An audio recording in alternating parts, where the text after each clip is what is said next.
tungkol sa love. Tungkol sa love. Pero dati, Huwag ka nang hihingi. Pangarap ko yan sa'yo. Ngayon ito ang magtatanong. Sino pa?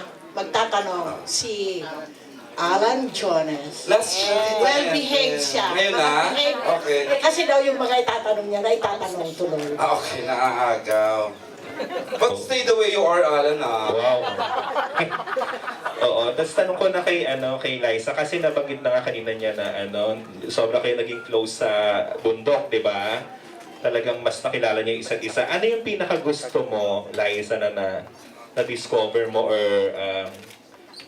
nakita mo kay Ken na pag naiisip mo yun, parang pwede talaga siyang maging boyfriend sa'yo in the future? At ano yung ginawa niya sa'yo na talagang sobra kang kinilig at natuwa ka talaga?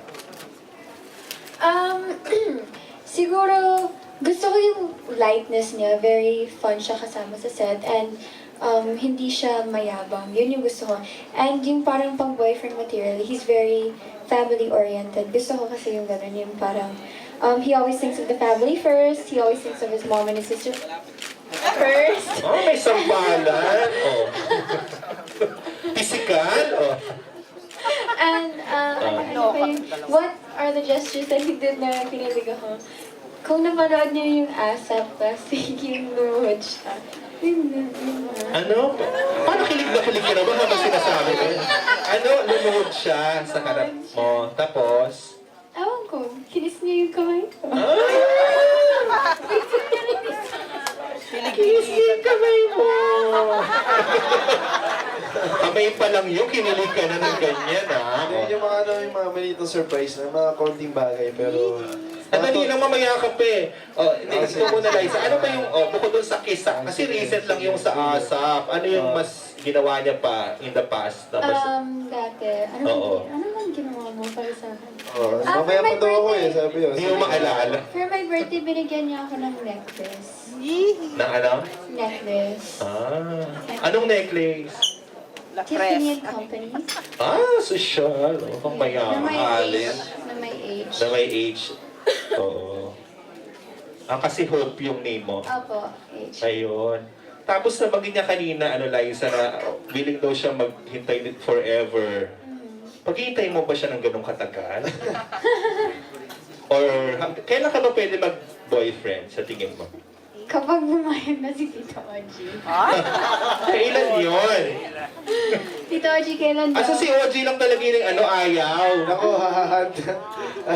Ay, si Dodge. Pag si Oji tatanungin mo, 28 years old siguro niya gusto mo. Alaga. Pwede mo namang suwayin yung manager mo.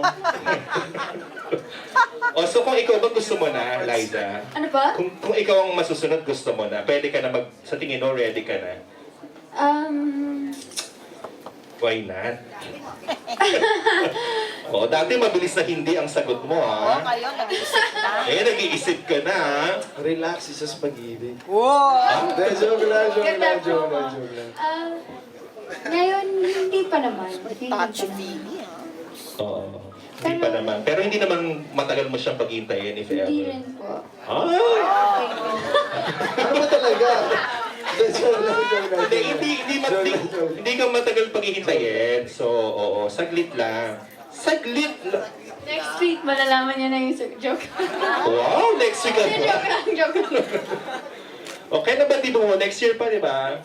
Opo, January. Okay. Punta po kayo. Oo.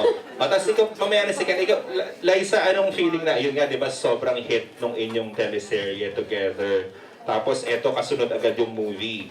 Pero this time, magbabayad na kasi yung mga tao, hindi na libre yung mapapanood, di ba? Mag 200 pesos na ang sine.